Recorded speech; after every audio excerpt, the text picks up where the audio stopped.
বিসমিল্লাহির রহমানির রহিম। প্রথমেই শুরু করছি পরম করুণাময় আল্লাহর নামে। আমি মোহাম্মদ ইমতিয়াজ সরকার আছি আপনাদের সাথে।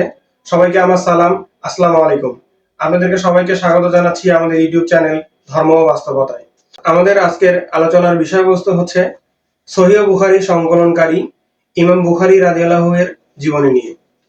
ইমাম বুখারী রাদিয়াল্লাহু বর্তমানে উজবেকিস্তানের বুখারা শহরে সমরকন্দ এলাকায় জন্মগ্রহণ করেন। ইমাম বুখারী 19 জুলাই 1810 খ্রিস্টাব্দে 13ই শাওয়াল 1994 হিজরিতে সমরকন্দ এলাকায় জন্মগ্রহণ করেন।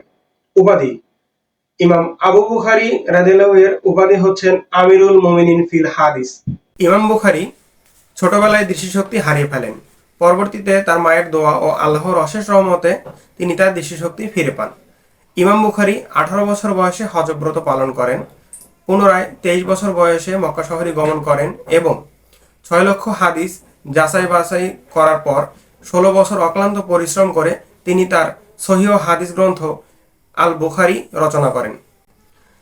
ইমাম আবু বুখারী জাতিসত্তা হিসেবে তুর্কি বা পার্সিক ছিলেন। ইমাম আবু বুখারী 870 খ্রিস্টাব্দে 1 সেপ্টেম্বর মৃত্যুবরণ করেন। হিজরি 256 হিজরি 1 শাওয়াল মাসে 60 বছর বয়সে ইন্তেকাল করেন।